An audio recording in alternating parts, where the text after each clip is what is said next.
Okay, so the final part of the mind training that we will just sort of summarize. It has been all summarized, by the way. It's not really like proper step-by-step explanation. So the final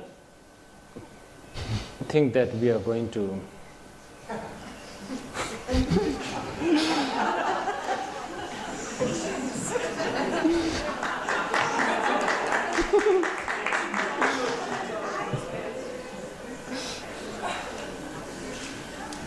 is not just this, but vipassana. Okay.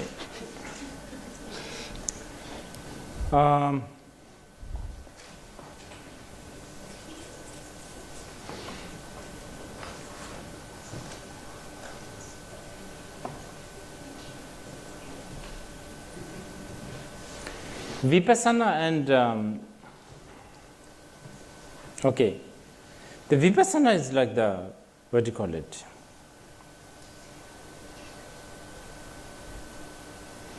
That's like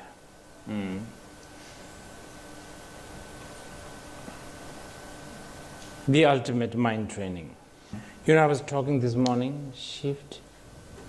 That's where vipassana really concentrates. But you know, many times it's not as easy as how we hear, of course, because of the habits. The actual truth is, of course, simple. But whether you will want to even shift, because we are so comfortable like this.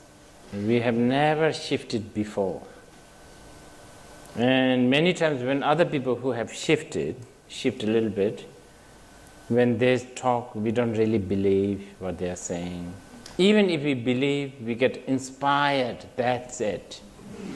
But to really shift ourselves, to really move ourselves, it takes a bit of a time. But if you can really manage to shift a little bit, well, you'll be forever damaged. No repairment. It's some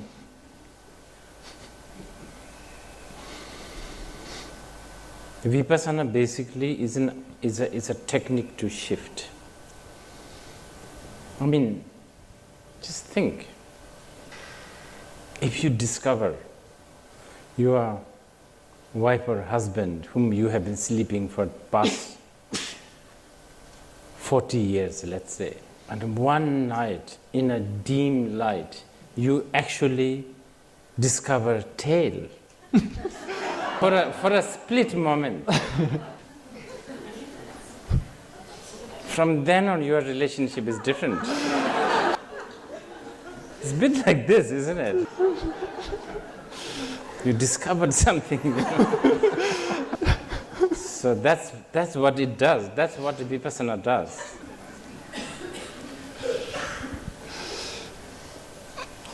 But, you know, as I said, that there's no enough courage to really shift, no longing, not seeing the benefit of shifting, too comfortable with not shifting.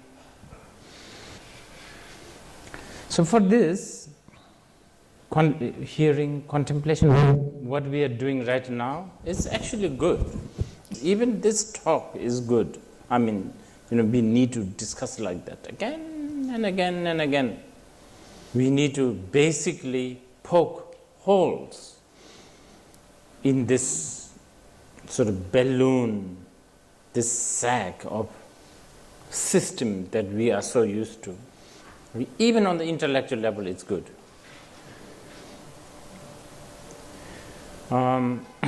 So, and anyway, traditionally, there is a whole training of how to see things as an illusion. You know, like seeing things as an illusion, as a dream. Think about a dream. It's traceless, it's temporary, it's uncertain. things that you cannot think of can happen. Think about all the characters of dream. Then think about our life. Almost same. In fact, these guys, they think it's exactly same.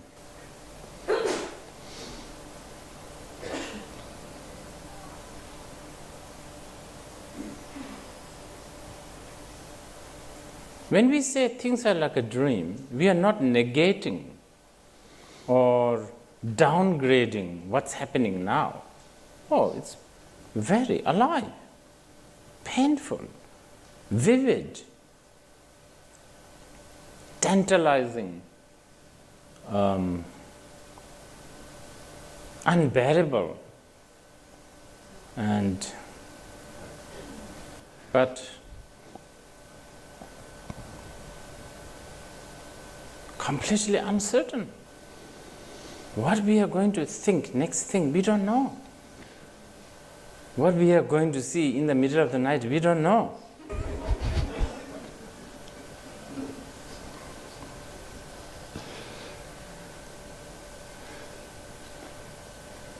What will happen to our relationship, our identities, our taste, mood, just hobbies, just we don't know. Only when the wind subsides, the feather in the wind sort of seemingly abides on the ground for temporary. The only thing that, deludes us, this hope and fear, that's the only glue that makes us think that things actually is going to last, things does last. It's just uncertainty is a big problem. Uncertainty is one of the biggest character of the samsara, and it is the biggest downfall of the samsara also, the uncertainty. That's why these things have a good business. Kind of stretches. Anyway,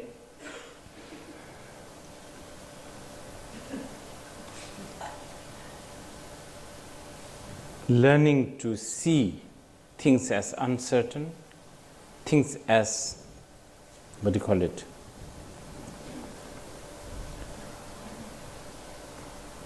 things as how, things not as how it appears. There's a step-by-step guide and study. But as part of the Lojong, there's also many amazing methods.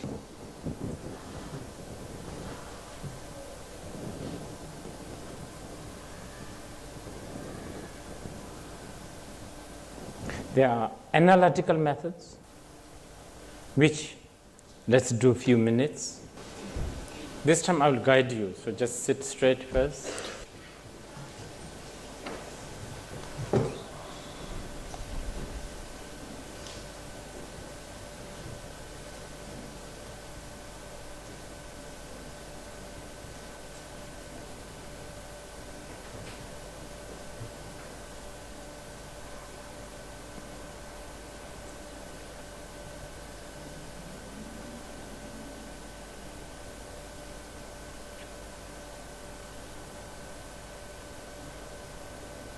You are alive.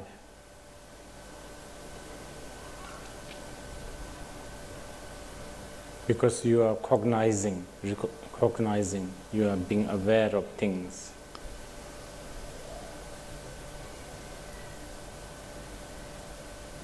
You are hearing things.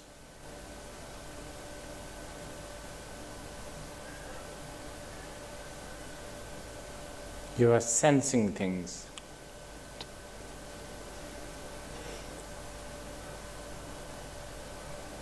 Feeling.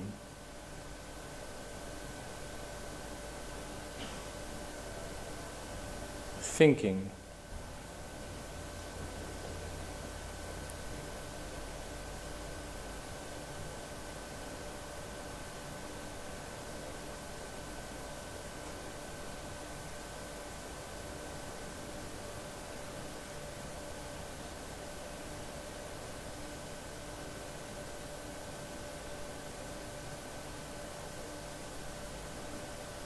Who is feeling?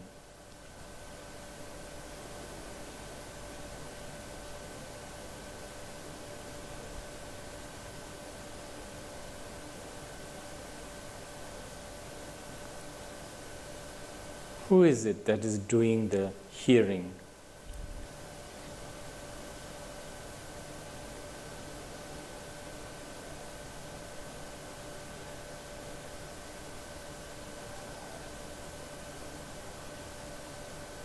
Who is it that is knowing?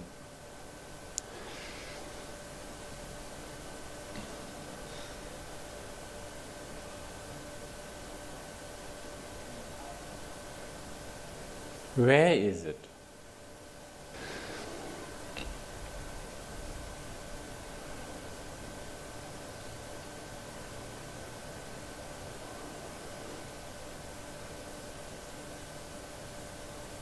Who is it that is even looking for it?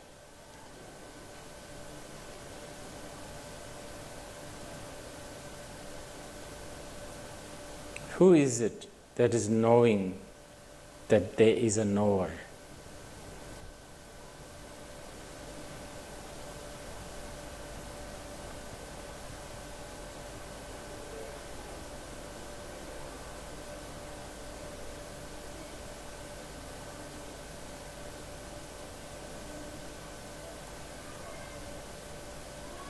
Don't think of answers, just ask, keep on asking.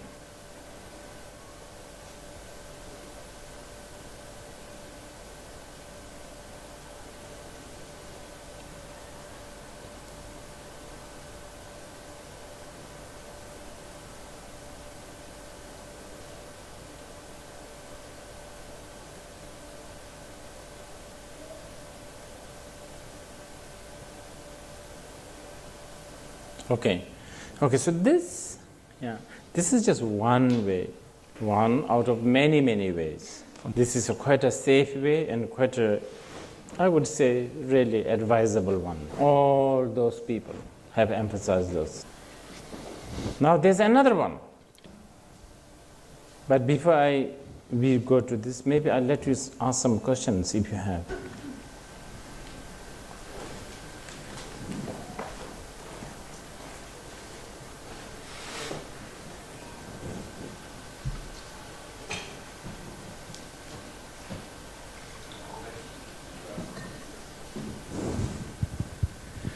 About this advice to aspire to be able to help others. Like when I think of helping others, it's connected with effort, with work, and of overcoming hesitations. And now, if I would start to just aspire to be able to, in the future, others, that's kind of, it feels like there's opening up a new comfort zone. Like I don't have to help. It sounds like the easy way, actually, instead of helping others right now. I would still emphasize on this. If you really genuinely develop aspiration to help, then the actual helping will become very easy, very easy. It's not even an effort for you. As I said earlier, by all means, if you can actually help a little bit, do it, but don't get caught. Always go back to the aspiration to help. Genuinely, do it again and again. I think it has much more effect. Like, people like us in India get up 2 in the morning to watch Champions League, and we don't even feel like sleeping before that. But some of the people, they just can't understand why we do this. This is the aspiration.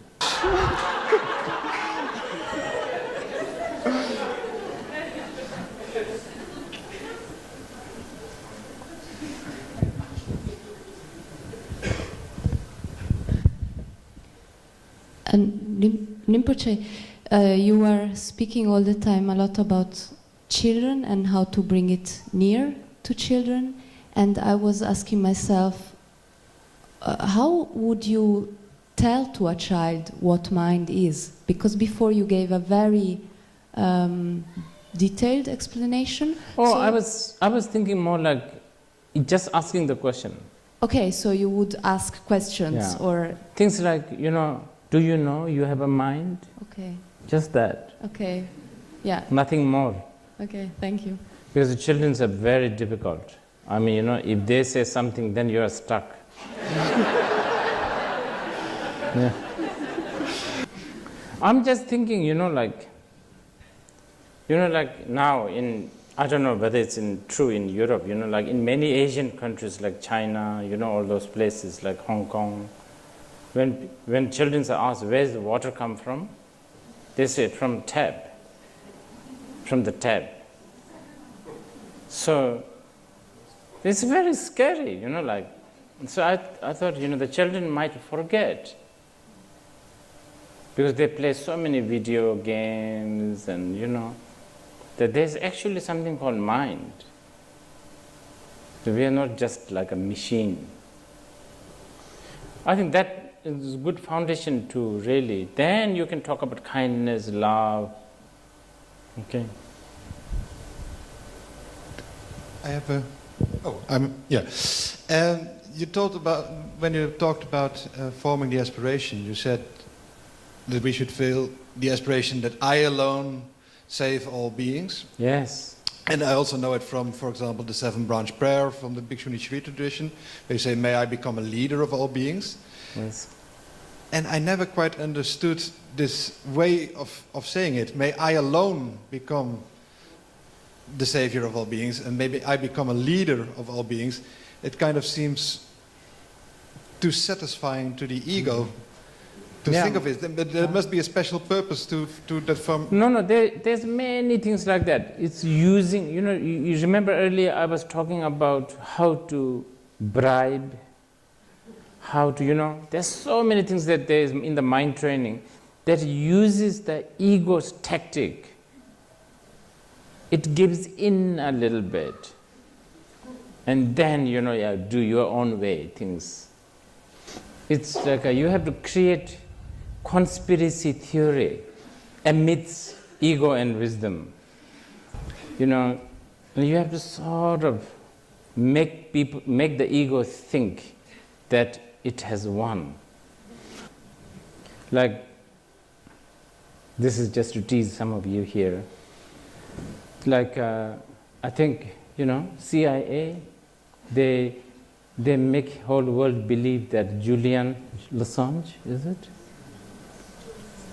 And Edward, what? Snowden. They make the whole world think that America leaked. And most of the people, they don't know that they're working for CIA still. I think so. If I'm the chief of CIA, I will do that. This one can leak, you know. Like. Okay. What did you? Yeah.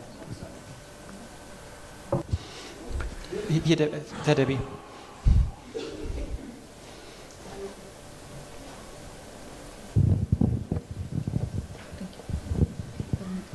In addition to the last question, this gentleman, in your teaching and also in your Losa message, you said, "May I not become enlightened until all other people get enlightened." On the other hand, in Rigpa Sangha, we are used to the prayer like Maitreya, longing for the sake of others, longing for complete enlightenment. That means, as I understand it well, first I have to become enlightened to be strong and courageous enough. So, do I misunderstand there's something else? No, I mean, it's just many different ways. I was inspired by the Bodhisattva Siddhigarbha. Siddhigarbha Bodhisattva is a very big deal in China. And there are many Chinese Mahayana sutras that never got translated into Tibetan. And some of us, we tried to translate from Chinese to Tibetan. And a few months ago, I got a first proof reading of translating from Chinese to Tibetan, and then there's a Siddhigarbha's sutra of prayers, and it's so beautiful. It's all like this. And the irony is that, you know, each bodhisattvas have their own special sort of blessing. Like a Manjushri is wisdom, Avalokiteshvara is compassion, Samantabhadra is like aspiration, Akashagarbha, Und dann Bodhisattva Akashagarbha for confession, purification. Siddhigarbha is for real estate. I really like that. Siddhigarbha is like basically buying up all the real estate. It's like any kind of samsaric land buys in cheap price and make it into Buddha field. It's really good. I think many in China also somehow Siddhigarbha ended up becoming real estate, companies. They pray to him, I have a feeling. Okay. So, yeah, do you want to ask? Oh, yes. Okay, two more, this one and this one. Yeah. You're talking about immeasurable in the Letztlichkeit. And when we breathe in negativity and it dissolves into immeasurable, or if we ask who did it, who is watching the watcher, then immeasurable comes. And is it the feeling from inside outside is one, but what is immeasurable? Immeasurable is just a language. It's just trying to express something that cannot be expressed. Yes.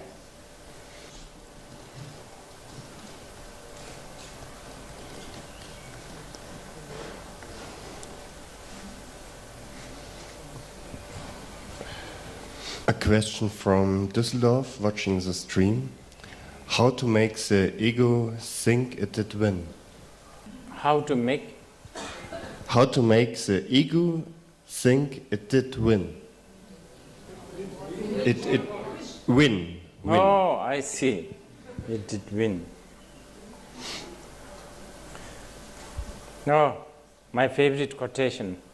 Under Divas, so beautiful. During the path, you are allowed to have one ignorance, and that is thinking there is an enlightenment. That's it. Shantadevas Bhattacharya Avatara is so beautiful. Okay, now the next one, which is actually really like a base, it's really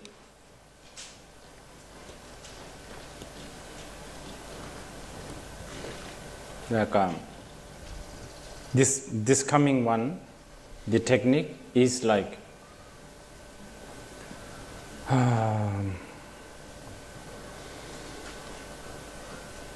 staple, almost like a staple of all the meditation.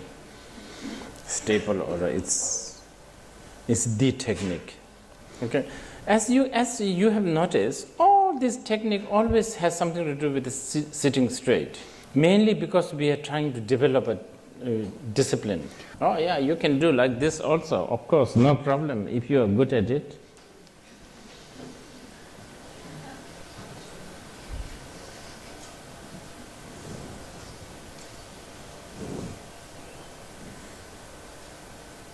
One of my teacher, Thangpong Gyalpo, I've never seen him actually sitting straight. I don't think so. Always lying down with a blanket and shoes. It's very strange, yeah. But sitting straight for us is a discipline. Also, it gives alertness, all of that. Okay, so please again sit straight. Again, I will guide. Sit straight.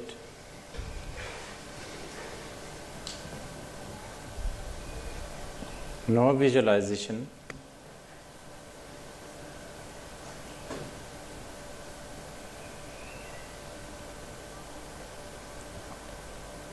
You are living.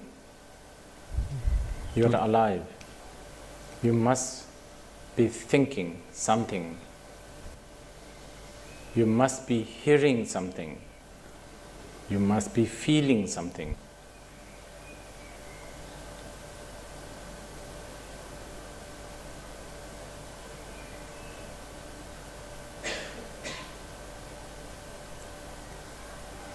Notice whatever you are feeling, thinking, hearing.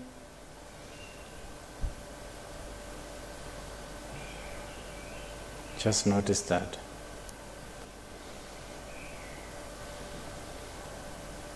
Don't make a big deal out of it.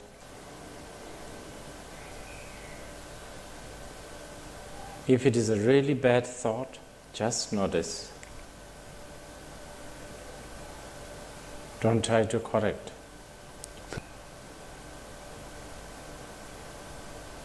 If it is a really embarrassing thought, same.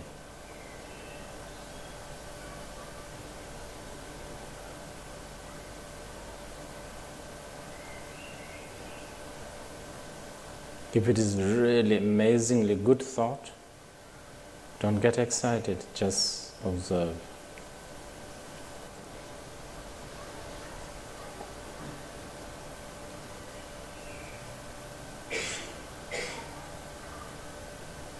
If no thoughts, just observe. Just observe that state of no thoughts.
Okay,